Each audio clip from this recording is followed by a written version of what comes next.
জগৎ বিখ্যাত একজন ওলি কামেল আব্দুল কাদের জিলানী রাহমাতুল্লাহি আলাইহি। নাম শুনছেন না আপনারা?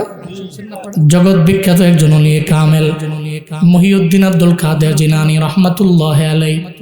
এত বড় একজন ওলি আব্দুল কাদের জিলানী একদিন নদীর পাড় দিয়ে হাইটা যায়, নদীর কিনারা দিয়ে নদীর পাড় দিয়ে হাঁটে, ওনার সঙ্গে যায় ওনার খাদেম। হঠাৎ করে যাওয়ার পরে একটা জায়গায় উনি শুনতে পায় কে যেন চোখ দিয়ে গড়ায় গড়ায় পানি ফেলে আর গুনগুনে গুনগুনে কান্না করে। দেখবেন আপনার পাশের বাড়িতে যদি কেউ মারা যায়, দেখবেন তার সন্তানেরা অথবা তার কন্যা, তার বৌমা চোখের পানি ফেলে গুনগুনে কান্না করে। আবার মা বোনদের কান্না তো এমনি বোঝা যায়, এরা কান্না করলে আওয়াজ হয়, গুনগুনে গুনগুনে কান্না করে। এমন কান্নার সাউন্ড যখন উনি শুনতে পাইলেন, আব্দুল কাদের জিলানী বলে, খাদেম রে, কে যেন চোখের পানি ফেলাইয়া কান্না করে, তার গুনগুনে সাউন্ড আমি শুনতে পাইলাম। চোখ দিয়া গড়ায় গড়ায় পানি পড়ে, আবার গুনগুনায় কি জানি কয়ে কান্না করে। এটা বলার পরে আব্দুল কাদের জিলানী কয়ে, খাদেম রে, তুমি যাও, তুমি গিয়া দেখো চোখ দিয়া গড়ায় গড়ায় কেন মহিলাটা কান্না করে, কেন কান্না করে, এই ব্যাপারে তুমি আমার আয়েশা জানাও।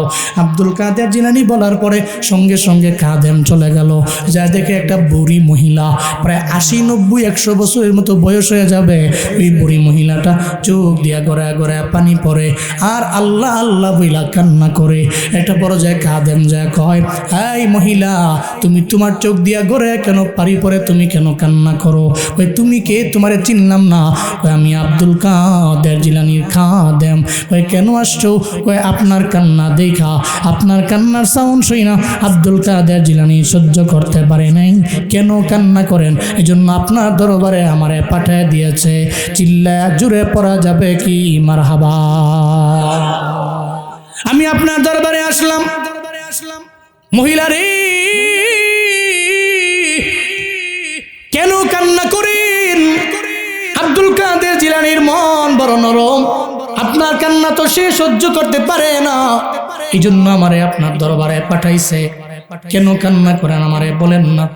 মহিলাটা বলতে লাগলো, কি বলবো তোমার দুঃখের কথা, আগামীকালকে আমার ছেলের মৃত্যুবার্ষিকী, আমি আমার ছেলের জন্য চোখ দিয়া গড়া পানি পড়ে, আমি আমার ছেলের জন্য কান্না করি। এই আব্দুল কাদের জিলানীর খাদেম, এই জমিনের মধ্যে আমার স্বামী নেই, বহু বছর আগে আমার স্বামী বিদায় নিয়ে চলে গেছে। আমার স্বামী বিদায় নেওয়ার সময় আল্লাহ পাক আমাকে একটা ছেলে দিয়েছিল, আমার কোনো মেয়েও নেই, একমাত্র আমার ছেলে একজনই ছিল। আমি তার চেহারার দিকে তাকাইয়া অন্য কোনো বিয়ের পিড়ির মধ্যে বসলাম না, অন্য কোনো স্বামী আমি গ্রহণ করলাম না। আমি আমার ছেলের দিকে তাকাইয়া আমার পুরো জিন্দেগিটা আমি পার করে দিতে চাইছিলাম। আজ থেকে 12 বছর আগে আমার এই ছেলেটাকে আল্লাহ পাক নিয়ে গেল, আগামীকাল সে মৃত্যুবার্ষিকী, এই জন্য আমি চোখ দিয়ে ঘরে ঘরে আমার পানি পড়ে, আমি আমার ছেলের জন্য বিরহের বেদনায় কান্না করি। কারণ প্রত্যেকটা মা বাবার কাছে এটা কত পরিমাণে ভারী আপনার কল্পনাও নাই রে বাপ। যাদের ছেলে নাই, মেয়ে নাই, অথবা আল্লাহ দিছে তো নিয়া চইলা গেছে, এরা সবাই জানে রে ছেলে মেয়ে হারানোর কি পরিমাণে বেদনা। শহীদ শরীফ উসমান হাদির মা জানে কি পরিমাণে বেদনা, সন্তান হারানোর কি বেদনা, এটা আত্মীয় স্বজনরাই ভালো করে জানে। জীবনও কোনো দিন এর দূরের লোকেরা এটা বুঝতে পারে না, ঠিক কিনা? দূরের লোকেরা এটা বুঝে না। শরীফ উসমান হাদির ওয়াইফ তো জানে কি পরিমাণে কষ্ট, স্বামী হারানোর বেদনা। একটা নারী যখন বিধবা হয়, ওই নারী জানে কি পরিমাণে বেদনা। শরীফ উসমান হাদির ওয়াইফ গতকালকেও তো ফেসবুকের মধ্যে লেখলো, এই গভর্নমেন্ট, এই ইন্টারিম সরকার, আপনারা আমার স্বামীর বিচার কি একটু করবেন না? স্বামীর বিচার তো হয় না, সবাই তো নির্বাচন নিয়ে ব্যস্ত রে। শরীফ উসমান হাদির বিচার তো কেউ চায়ও না, কেউ করেও না, মনে হয় যেন ভুলাই গেল। এবার ওই শহীদ শরীফ উসমান হাদির ওয়াইফ জানায় দেয়, আমি তার স্ত্রী হয়ে ফেসবুকের মধ্যে লিখলাম, আমি জানায় দিলাম আপনারা বিচার করতে পারেন, নাও করতে পারেন, তবে আমার একটা ছেলে আছে শহীদ শরীফ উসমান হাদির, যে পিচ্ছি ছেলেটা, আমি ছেলেটারে তার বাবা গেছে যেই লাইনে, আমি তারে ওই লাইনেই গর্ব। খোদা খোদার কসম করে বলে যাই, তার বাবার পক্ষ হইয়া কিয়ামত পর্যন্ত সেই তো লড়ে যাবে, কিয়ামত পর্যন্ত তার তার যারা সন্তান আছে এরাই তো লড়ে যাবে। জমিনের লোকেরা ভুলে যেতে পারে, কিন্তু শরীফ ওসমান হাদির আত্মীয় স্বজনরা, বিবিরা, মারা, সন্তানেরা জীবনেও কোনো দিন এটা ভুলে যেতে পারে না, ঠিক কিনা? সবাই ভুলতে পারে, কিন্তু তার আত্মীয় স্বজন জীবনে কোনোদিন ভুলবে না। আর যে নৌজওয়ান আছে না, জেনজি, এদের তো ব্রেন খুব শার্প, এরা মৃত্যু পর্যন্ত এটা মনে রাখবে। এদেশে এক শরীফ ওসমান হাদি ছিল যে তার নিজের ব্যক্তিগত স্বার্থে জীবন দেয় নাই, বরং দেশের জন্য, দশের জন্য শহীদ হওয়ার কামনা নিয়ে এই পৃথিবী থেকে বিদায় নিয়েছে। চিল্লা কও ঠিক কিনা? নিজের জন্য নয়, দেশের জন্য, দশের জন্য, দশের জন্য আধিপত্যবাদ বিরোধী আন্দোলনে নিজেকে শহীদ করেছে, নিজেকে শহীদ করেছে। সো সারা পৃথিবী মনে রাখবে। কিন্তু এই ইন্টারিম আমি মাঝে মাঝে বুঝে হয় না, এই ইন্টারিম এমন কেন, ইন্টারিম এমন কেন? আবার আমার এটা অবাকও লাগে না কেন, আমার দেশে বহুত ভালো মানুষ, এরা যদি আপনি ধৈর্য নিয়ে এই চেয়ারে বসায় দেন, হে গাদ্দার হয়ে যায়, ঠিক কিনা বলেন? আরে এত ভালো মানুষ, হেরে কত মায়া করলাম, হেরে নিয়ে চেয়ারে বসাইলাম, হে চেয়ার পায়া মাথার মধ্যে সুলতানের টুপি লাগায় চিন্তা করে, আরে আমি তো বড় রাজা, অথচ বসাইছে কে, যে বসাইছে এরও খবর নাই। জমিনের নিয়মিত এটা কারুনকে মুসা নবী দোয়া টুয়া কইরা বড় ধনী বানায় দিছে। কারুন কয়, মুসা হু are you, who are you? সম্পদের মালিক হয়ে কয় তুমি কে? মুসা নবী কয়, তুমি আমারে বলার কথা হাউ আর ইউ, তুমি আমারে বলো হু আর ইউ। এটা হইল, এটা হইল। জমিনের মধ্যে মানুষগুলো এমনই। তবে মনে রাখবেন, শহীদ শরীফ ওসমান হাদির বিচার এই পৃথিবীর জমিনে না হইলেও কোটি কোটি কোটি কোটি মানুষের সামনে হাসরের ময়দানে আল্লাহ করবে, ইনশাআল্লাহ করবে, ইনশাআল্লাহ করবে। আপনারা তো করেন না, করবেও না। এদেশে 9-6 দিয়া সব বুঝ দেওয়া যায়, যেন টাকা আছে পৃথিবীর সব 7 খুন ওটা মাফ হয়ে যায় টাকার কারণে। আল্লাহ আমাদের সবাইকে সঠিক বুঝদান করেন। সকলে পড়ে না আমিন, আরো জোরে পড়ে না আমিন। তবে একটা কি জানেন, ওর বিচার হোক অথবা না হোক, এই বাংলাদেশের 1 ইঞ্চি মাটি এই পৃথিবীতে যতদিন বেঁচে থাকবে, বাকি থাকবে, ততদিন পর্যন্ত শহীদ শরীফ ওসমান হাদির নাম রেসপেক্টের সহিত মানুষ নিবে, ঠিক কিনা বলেন?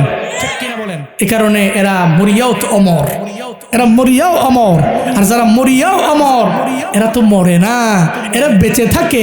বালহুম ইউরজাকুন, আল্লাহর ঘোষণা, আল্লাহ পাক কবরে আল্লাহর পক্ষ থেকে এদের রিজিক দেয়। সুবহানাল্লাহ জোরে পড়বেন না? তো যার হারায় সে বুঝে, যার হারায় না সে বুঝে না। বুড়িমা মহিলা মনে আসেনি? আব্দুল কাদের জিলানীর খাদেমকে বলছে, আমার তো হারাইছে তো আমি এই জন্য কাঁদতেছি, আমার হারায় গেছে তো এই জন্য কাঁদতে। কি হয়েছে? কাছ থেকে 12 বছর আগে পোলা চলে গেছে। আমি তো ছিলাম বিধবা, কিন্তু পোলার দিকে তাকাইয়া আমি চিন্তা করছি আমি অন্য কোনো বিয়ের পিড়ির মধ্যে বসবো না, আমি তার চেহারার দিকে তাকাইয়া আমি আমার পুরো জীবনটাই পার করে দিব। ওকে, তো এখন কান্দেন কেন? কালকে যে মৃত্যুবার্ষিকী, তো পোলার কথা মনে পড়ে গেছে, এই জন্য আমার চোখ দিয়া গড়ায় গড়ায় পানি পড়ছে। বলতে লাগলেন মহিলা রে, কেমনে তোমার ছেলে মারা গেল? তুমি মা জমিনের মধ্যে বেঁচে আছো, কিন্তু তোমার ছেলে জমিনের মধ্যে নাই, বিদায় নিয়ে চলে গেল। কেমনে চলে গেল? মর্মান্তিক ব্যাপার, যেটা জীবনে কোনোদিন আমি কল্পনাও করতে পারি নাই। আমার ছেলেটার জন্য ও যখন বিবাহের উপযুক্ত হয়ে গেল, তো বাবা নাই, সব দায়িত্ব বাড়তো আমি মায়ের হাতে। আমি তার জন্য একটা সুন্দরী রূপসী মেয়ে আমি তার জন্য রেডি করলাম। নদীর এপারে আমার বাড়ি, নদীর উপরে তার বাড়ি। আমি তার জন্য সচ্চরিত্রের অধিকারী নিয়ে একটা মেয়ে আমি তার জন্য বিয়ের জন্য আমি ঠিক করলাম, কারণ দায়িত্ব আমি মায়ের কাঁধের উপরে। তার যেহেতু বাবা নাই, এই কারণে আমি তার জন্য রেডি করলাম একটা মেয়ে। যখন বিবাহ বন্ধনে আবদ্ধ হওয়ার জন্য বরযাত্রী লইয়া সাগরের জাহাজ দিয়ে পার হয়ে ওপার চলে গেল, আমার মাওলার কুদরত ওই জায়গার মধ্যে বিবাহ বন্ধনে আবদ্ধ হয়ে গেল। আসার সময় আল্লাহ হয়তো চাইছেন, ভালো মনে করছেন, এই জন্য আল্লাহ পাক করলেন। আসার সময় আমার বৌমারে লইয়া আমার ছেলেটা যখন আমার বাড়ির মধ্যে আসবে। ওই নদীর মাঝে আসার পরে হঠাৎ করে কোত্থেকে যেন একটা বাতাস আসলো। বাতাস আসার কারণে ওই নদীর জাহাজটা উল্টে গেল নদীর মধ্যে সমুদ্রের মধ্যে ডুবে গেল। জাহাজ সহ বরযাত্রী সহ সমস্ত লোকেরা সবাই তোর নদীর নিচে চলে গেল। আমি এজন্য চোখের পানি ফেলে কান্না করি আর রবের দরবারে বলি, আল্লাহ গো, এটা তুমি কি করলা, কেন করলা আমার জন্য? আমি তো এমনি বিধবা, আবার ছেলের দিকে তাকায় আমি জীবন পার করতে লাগলাম। আমার ছেলে বিয়েতেও গেল, আবার বৌমাও আনলো। আমি আমার বৌমাকে একটা দিনের জন্য আমার বাড়িতে রাখতেও পারলাম না। আসার সময়ে বরযাত্রী সহ জাহাজটাও নদীর মধ্যে ডুবে গেল। এই জন্য চোখের পানি ফালাইয়া আমি এখানে গুনগুনে গুনগুনে কান্না করি। আব্দুল কাদের জিলানীর খাদেম দৌড়ে যখন যায় বলে, ও আব্দুল কাদের জিলানী। আমি ওই মহিলার দরবারে যাওয়ার পরে মহিলা আমারে বলল, মহিলার মনটা নাকি খারাপ। ওই কেন খারাপ রে? ওই মহিলা নাকি তার ছেলেটারে 12 বছর আগে হারাইছে। বিয়ে করতে যাইয়া আসার সময় এমন এমন ঘটনা ঘটলো ওই ছেলের সঙ্গে। এই জন্য সারা জিন্দেগি লাগে মহিলাটা কান্না করে। কালকে তার ছেলের মৃত্যুবার্ষিকী, এই জন্য ছেলের কথা মনে পড়ে গেছে, চোখ দিয়া গড়ে গড়ে পানি পড়ে। আব্দুল কাদের জিলানীর মনটা তো বড্ড নরম। উনি চিন্তা করতে লাগলেন, আমি মহিলারে ফালায়া দিয়া যাব না, এই মহিলার পাশে গিয়ে আমি দাঁড়ায়া যাব। কারণ একজনে যদি দুঃখে দুঃখিত হইয়া চোখ দিয়া ঘোরা ঘোরা পানি ফালায়, আর একজন মুমিন বসে থাকতে পারে না, তার বিপদে গিয়া পাশে দাঁড়ায়া যায়, এটাই তো মুমিনের কাম হবে। কথা বলেন ঠিক কিনা? কিন্তু আমাদের দেশের মধ্যে নাই, এলাকার মধ্যে নাই। একজনে যদি 3 তলা বাড়ি বিল্ডিং করে, আরেকজনে পাশে গিয়া হিংসা করে। যদি বলেন আছে না নাই? একজনে 3 তলা বাড়ি বানায়, আরেকজনে কয় কি, হ্যাঁ 3 তলা বাড়ি বানানোর আগে আমার মরণ কেন হইল না? এর মানে বুঝেন নাই, এমন তো মরতে চায় না, সে হিংসার আগুনে জলে পুড়ে সরকার হয়ে গেছে। হ্যাঁ 3 তলা বাড়ির মালিক হওয়ার আগে আমার মরণ কেন হইল না? এরকম আছে না নাই? পাশের বাড়ির প্রতিবেশী না খায়া মরে, একটা বারো খবর নেয়। এরকম বহু লোক আছে। কিন্তু প্রতিবেশীর দুঃখে দুঃখিত হলে না, তুমি মুমিনে কামেল হতে পারলে না। তো প্রতিবেশীর দুঃখে তুমি নিজেকেও দুঃখিত বানাইলা, তো তুমি মুমিনে কামেল হতে পারলে না। এটা প্রতিবেশীর হক। পাশে যে আছে তারে নিয়ে ভালো খাবার রান্না করলে তারে নিয়ে খাও। কোনো একটা ভালো উদ্যোগ নিলে তারে নিয়ে আসে উদ্যোগটা নেও। খুদার কসম, তুমি মুমিনে কামেল হতে পারবা। আর প্রতিবেশীর হক ঠিকমতো আদায় করো নাই, ডান বাম সামন পেছনে যারা আছে কোনো খবর নেও নাই, তুমি মনে করছো তুমি নিজেই সব, নিজেই একা। আল্লাহর বিচারের কাঠগড়ায় জবাবদিহি করা লাগবে। আল্লাহ বলবে, এই তোর ডানে মামে তো তোর প্রতিবেশীরা ছিল, এরা তো খায় নাই, তুই তো এদের খাওয়াস নাই। সহিহ মুসলিমের বর্ণনা, নবীজি বলেছেন। হাসরের ময়দানে আল্লাহ পাক রব্বুল আলামিন বলবে, বান্দারে তুমি কেন আমারে খাওয়াও নাই? আল্লাহ পাক বলবেন, কেন আমারে খাওয়াও নাই? ব্যক্তি বলবে, মাওলারি তোমার ব্যাপারে তো আমাদের পরিপূর্ণ জানা আছে, তুমি তো খাও না, তুমি তো ঘুমাও না। আল্লাহ খায় না, আল্লাহ ঘুমায় না, আল্লাহর লয় নাই, আমার আল্লাহর খায় নাই। আল্লাহ তো লাম ইয়ালিদ ওয়া লাম ইউলাদ, আল্লাহর কোনো ছেলেও নাই, মেয়েও নাই, আল্লাহর মাও নাই, বাবাও নাই। এই আল্লাহর কোনো খাবার আছে নাকি? আছে। কিন্তু আল্লাহ বলবে, বান্দারি তুমি কেন দুনিয়াতে আমারে খাওয়াও নাই? বান্দা বলবে, মাওলা তুমি তো খাও না, তোমার আমি কেমনে খাওয়ামো? আল্লাহ তখন বলবে, বান্দারে আমারে খাওয়ানো মানে আমার কিছু বান্দা জমিনের মধ্যে ছিল, তোমার বাড়ির ডানে বামে সামনে পেছনে, তুমি গরিব প্রতিবেশীর কেন খাওয়াও নাই? ওরে খাওয়াও নাই মানে তুমি আমারে খাওয়াও নাই। ওরে যদি খাওয়াইতা তাহলে তুমি আমারে খাওয়াইতা। চিল্লা পড়া যাবে কি মারহাবা? এই জন্য প্রতিবেশীর হক আদায় করা লাগবে। জগৎ বিখ্যাত আরেকজন ওলিয়ে কামিল হযরত আব্দুল্লাহ ইবনে মুবারক রাহমাতুল্লাহি আলাইহি হজে যাওয়ার জন্য রওনা। হজে যাবেন, আব্দুল্লাহ ইবনে মুবারকের সঙ্গে খাদেম আছেন। হজে যাবেন, হজে যাওয়ার জন্য রওনা। পথিমধ্যে যাওয়ার পথে রাস্তার মধ্যে দেখে একটা মহিলা, একটা মেয়ে হাতের মধ্যে একটা মরা মুরগি লয়া বাড়ির মধ্যে যায়। কি মুরগি? মরা মুরগি নিয়ে যায়। আব্দুল্লাহ ইবনে মুবারক মেয়েটাকে ডাকলেন, এই মেয়ে তুমি আমার কাছে আসো। মেয়েটাকে কাছে আইনা মেয়েকে বলতে লাগলেন, মেয়ে তোমার বাড়ি কই? কই অমুক জায়গায় আমার বাড়ি। তুমি মুসলমান? কয় হ্যাঁ আমি মুসলমান। তুমি যদি মুসলমান হও তাহলে তুমি মরা মুরগি নিয়ে কই যাও? মরা মুরগি নিয়ে আমি রান্না করে আমি খাবো। মরা মুরগি তো তুমি খেতে পারো না, কারণ মুসলমানের ইসলাম ধর্মের মধ্যে মরা জিনিস খাওয়া হালাল না হারাম। এই মেয়েটা হারাম, তুমি কেন তোমার বাড়িতে নিয়ে যাও?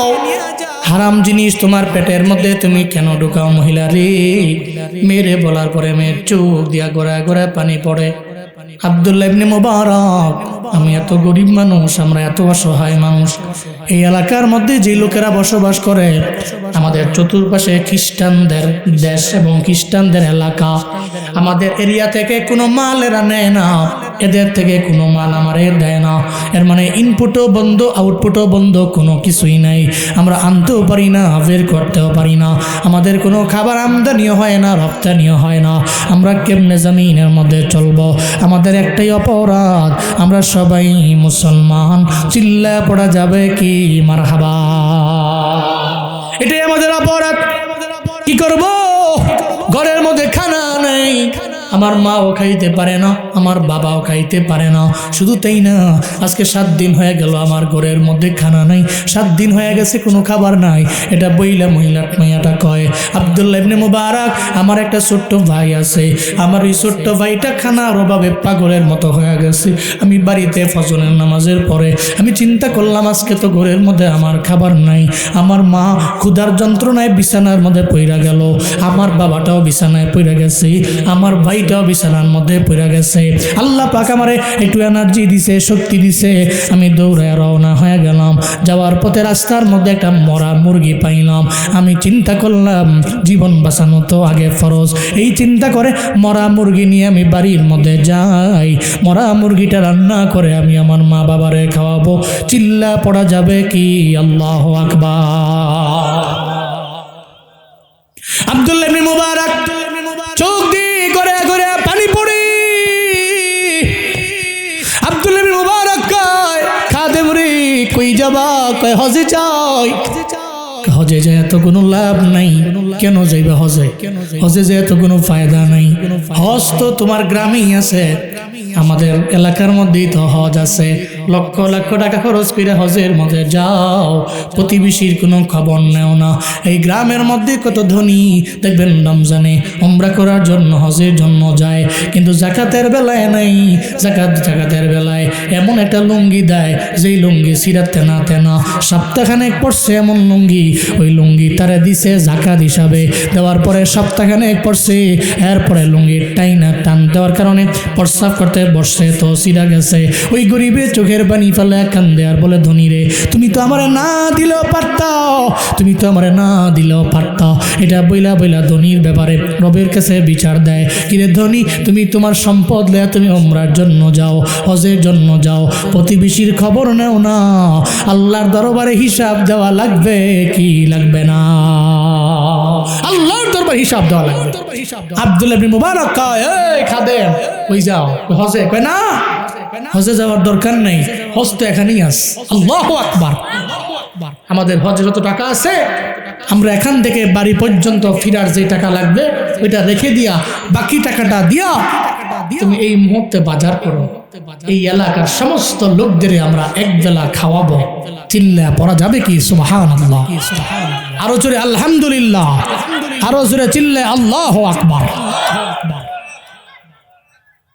তুমি সুদের টাকায় ফাসাদে গড়ো, ঘুষ ছাড়ো না, দিন দুঃখী না খেয়ে মরে খবর রাখো না। তুমি ঘুষকে বিচার করো সাজিয়া প্রধান, ঘুষকে বিচার করো সাজিয়া প্রধান। তুমি কেমন মুসলমান? তুমি কেমন মুসলমান? কেমন মুসলমান? তুমি কেমন মুসলমান?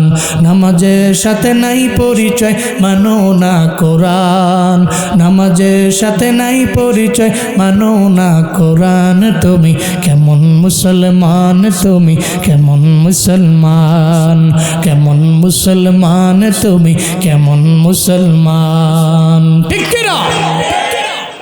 সুদের টাকায় প্রাসাদ গড়ে, ঘুষ ছাড়ে না, প্রতিবেশী তার বাড়ির পাশে না খায়া ধুকে ধুকে মরে, ওই সময় খবর নাই। ভিখারি তার সামনে এসে হাত বাড়ায় দিলে ওই সময় তার খবর নাই। খবর কোন সময় জানেন? আমাদের দেশের ধনীরা একজন ভিখারি তার কাছে চাইছে তো দেয় নাই, তো ভিখারি একটু পরে দূরে গিয়ে মারা গেছে, তার নামে মাজার হয়ে গেছে। তো ওখানে গিয়ে ওই ধনী ওই মাজারে তার পকেট থেকে বের করে 1,000 টাকা দিয়া দেয়। এর মানে মাজারে যাওয়ার পরে দিছো, মানে মরার পরে, মরার আগে যদি তারা 50 টাকা দিতা, 1000 না 50 দিতা, তো ও খায়া তোমার জন্য দোয়া করতো আর তোমার জীবনটায় সফলতা পরিপূর্ণ চলে আসতো তার দোয়ার বদৌলতে। মরার আগে খাওয়ায় না, মরার পরে সমস্ত মানুষেরা দাওয়াত দিয়া খাওয়ায়। কথা বলেন ঠিক কিনা? এই সমাজে এমন বহু আছে, আব্বারে আম্মারে খাওয়ায় না, ভাই আছে 3 জন, এক প্রথম ভাই মেজো ভাইয়ের ঠেলা মারে, মেজো ভাই 3 নম্বর ভাই ঠেলা মারে, খালি আমি খাওয়াবো তোরা নাই, খালি ঠেলা মারে। একটা পর্যায়ে এরকম ঠেলা মারতে মারতে বাবার ওষুধ লাগবে মাসে 3-4 হাজার টাকার, 3 ভাইয়ের এক ভাইও বাবার ওষুধের টাকা দেয় না। এরকম আছে না নাই? এরপরে যখন আব্বা আম্মা মারা যায়, মারা যাওয়ার পরে 40 করে, কি করে 40 করে, এরপরে আব্বা আম্মার লেগে খালি দোয়া করো, কি দোয়া? হুজুর দাওয়াত দাও, হুজুর দাওয়াত দাও, গরু আনো, জবাই করো 40 দিনে আব্বা আম্মার নামে সমানে ফিসাবিল্লাহ মানুষের খাওয়াও। এমন এক আয়োজন করে, ওই আয়োজনে ফজরের খবর নাই, জোহরের খবর নাই, আসরের খবর নাই, মাগরিবের খবর নাই, এশার খবর নাই। কই কিরে কি করো? কই মেজবানি করি। কার জন্য? কই আব্বার জন্য। কই নামাজ বাদ দে।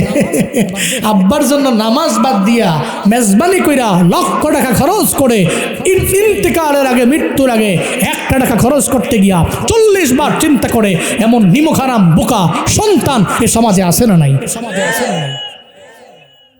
মরার পরে বাপ তুমি খাও, যখন মুমূর্ষ অবস্থা থাকে তখন যে বাপ ধরো একেবারে ফল টল খাওয়া উড়ে না। কিন্তু এর আগে যে আব্বা খাইতে পারতো তখন খাওয়ায় নাই, তখন আম্মা খাইতে পারতো খাওয়ায় নাই। না ফরমান, তুমি এমন নিমখারাম।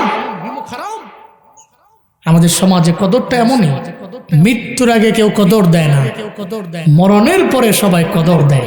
কথা বলেন ঠিক কিনা? বলেন এই জন্য মরণের আগে কদর দেওয়া লাগবে, মরণের আগে। আব্দুল্লাহ ইবনে মুবারক বলে, খাদেম হস্ত এলাকায় হয়ে গেছে, এক বেলার বাজার করে সবাই রে খাওয়াই দিলে আমার কাছে আমার দিল সাক্ষী দেয়, আল্লাহ পাক হজে যাইলে যে সওয়াব দিত, এই মানুষগুলোরে খাওয়াইলে আল্লাহ পাক হজের সওয়াব আমাকে দিয়ে দিবে। উনি হজে গেলেন না, এদের খাওয়াইলেন, তাহলে প্রতিবেশীর হক আদায় করতে পারবো তো ইনশাআল্লাহ? প্রতিবেশী নিয়ে মিলে মিশে থাকবো তো ইনশাআল্লাহ? আল্লাহ তৌফিক দান করেন। সকলে পড়েন আমিন। নবীজি এমন ছিলেন, আম্মাজান খাদিজা নবীজিকে বললেন, আপনি জীবনে কোনোদিন ধ্বংস হবেন না। কেন? আল্লাহ আপনাকে কখনো ধ্বংস করবেও না। কেন? আপনার ভিতরে যে গুণ আছে, এই গুণ পৃথিবীর কোনো ব্যক্তির মাঝে নাই। সুবহানাল্লাহ জোরে পড়বেন না? নাম্বার 1 গুণের নাম ইন্নাকা লাতাসিলুর রাহিম ওয়া তাহমিলুল কাল্লা ওয়া তুকসিবুল মা'দুমা ওয়া তুঈনু আলা মা নাওয়াইবিল হক। আল্লাহ নবীর গুণ হলো, আম্মা জান খাদিজা বলেন, পয়গম্বর আপনার নাম্বার 1 গুণ হলো আপনি জীবনে আত্মীয়তার বন্ধন ছিন্ন করেন না। নবীর জিন্দেগিতে আত্মীয়তার বন্ধনের ছিন্ন হয়েছে এমন কোন নজির প্রমাণ নাই। কাছের আত্মীয়, দূরের আত্মীয়, সবার সাথে আমার নবীর সম্পর্ক আছে। এই মানুষেরা, আপনারা তো এমন মানুষ, বিয়ের বাড়িতে পান কেন নেয় নাই? এই একটা সাধারণ লেভেলের একটা ঝামেলায় পড়া টানা 2 বছর কথা কয় না, এমন আছে না? না,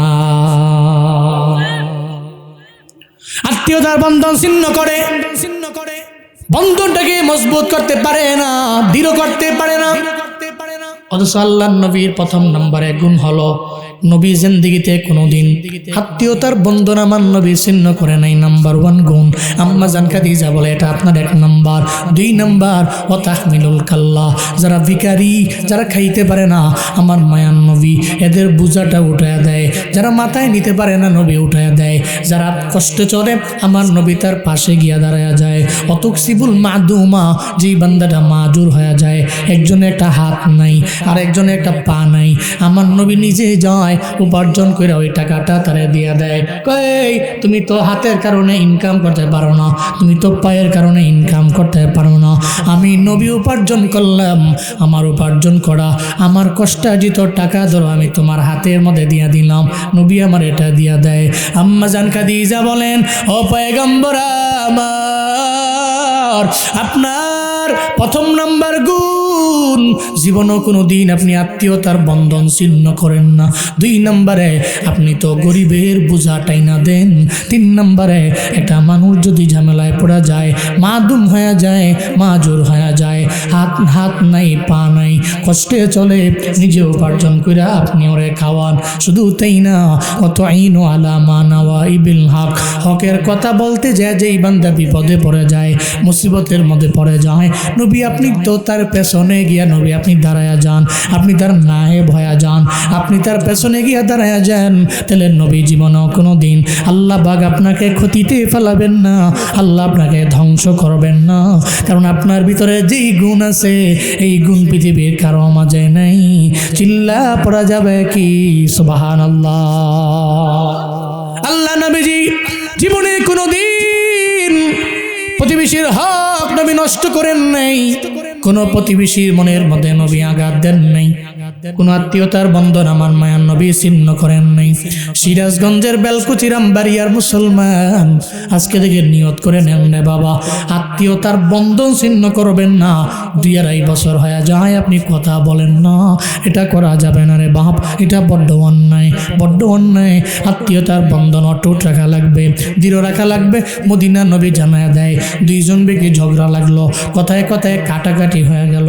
ওই লোকের মধ্যে সর্বোত্তম আল্লাহ দরবার ওই বান্দা দামি, যে শুরুতে যাই বলে আসসালামু আলাইকুম রাহমাতুল্লাহ, প্রথমে গিয়া সালাম দিয়া কয়, ভাইরে আমারই ভুল হয়েছে, তুমি আমারে মাফ করে দাও। সালাম দিয়া নিজেরে ছোট বানায়, বিনয়ী বানায়। আল্লাহর কাছে তার দাম বড্ড বেশি। মদিনার নবীর ঘোষণা, চিল্লা পড়া যাবে কি মারহাবা। ঝগড়া হয়েছে তো যাবেন, সামনে গিয়া শুরুতে ওই 2 জনের মধ্যকার প্রথম যে ব্যক্তি যা বলবে, আসসালামু আলাইকুম ভাই, তুমি আমাকে মাফ করে দাও, আমারই ভুল হয়েছে। এই যে সালাম দিলেন, মাফ চাইলেন, আল্লাহর কাছে আপনার দাম বেড়ে গেছে। এটা আমরা তো মুড লই, এটা ভাবসাব কি না, আমি দামি লোক, হ্যাঁ মাফ চাও লাগবো, সালাম হ্যাঁ আগে দিব, আমি কেন এরকম ভাবসাব লই, যে একটা ভাব লই আমরা, বাপ এই ভাব লই আপনি জমিনে বড় হতে পারেন, আল্লাহর কাছে আপনি বড় না। মদিনার নবী কয়, ভাবসাব না লইয়া যে বিনয় নিয়ে শুরুতে গিয়া প্রথমে সালাম দেয়, আল্লাহর কাছে ওই ব্যক্তির চাইতে এই ব্যক্তির দাম কোটি কোটি কোটি গুণ বেশি। পড়েন সুবহানাল্লাহ। আত্মীয়তার বন্ধন ছিন্ন করবো, আল্লাহ আমাদের সব ভাইকে আমল করার তৌফিক দান করেন। আব্দুল কাদের জিলানী মনে আছে তো, উনি শুনছেন তো ওনার চোখ দিয়ে পানি পড়তেছে, কাহিনী শুই না, উনি কয় হায় এই মহিলার বুঝি এমন হালাত। উনি চিন্তায় পড়ে গেলেন, কারণ যারা রবের খাঁটি অলি এরা অন্যের দুঃখে নিজে ব্যথা পায়, অন্যের ব্যথায় নিজে ব্যথিত হয়। আব্দুল কাদের জিলানী বলেন, খাদেম রে চলো মহিলার দরবারে আমি যাব, মহিলার সঙ্গে আমার একটু কথা বলা লাগবে। মহিলার চোখের পানি আমি সহ্য করতে পারি না। মাঝে মাঝে দেখবেন কেউ কানলে, তার কান্না দেখলে আপনারও কান্না আসে। আপনার পাশের বাড়ির প্রতিবেশীর আম্মা মারা গেছে, আপনার বন্ধুর বাবা মারা গেছে, বন্ধুর চোখের মধ্যে পানি দেখা আপনিও গিয়া চোখ দিয়া গড়ায় গড়ায় আপনারও পানি পড়ে। কেউ বলে তুমি কান্দো কে, তোমার তো আব্বা না, তুমি কান্দো কে, তোমার তো আম্মা না। বন্ধু যে কান্দে কে কারণে, তার চোখের পানি দেখা আমিও কান্না করি। মাঝে মাঝে কারো চোখের পানি দেখা আপনারও চোখ দিয়া গড়ায় পানি পড়ে। কেমনে পড়ে আপনি নিজেও বুঝেন না। এই বাবারা, আব্দুল কাদের জিলানী গেলেন, যা কয় মহিলা রে তোমার চোখের মধ্যে পানি। আব্দুল কাদের জিলানীর চোখের মধ্যেও পানি। মহিলা কয় আমি আপনার নাম শুনছি, জীবনে কোনোদিন দেখি নাই। আপনি আমার এলাকার মধ্যে, দেশের মধ্যে এত বড় একজন নিয়ে কামেল, কিন্তু আপনার চোখের ডোগার মধ্যে কেন পানি? আব্দুল কাদের জিলানী কয় মহিলা আমি তোমার কথা শুনছি, আমি তোমার মনের ব্যথা বুঝতে পারছি। আয় না আমার নদীর কিনারায় একটু নিয়ে যাও না। ওই নদীর কিনারায় গেলে আমি আল্লাহর দরবারে একটু কিছু বলি, দেখি আল্লাহর দরবারে বইলা আমি তোমার মনের ব্যথা লাঘব করতে পারি কিনা।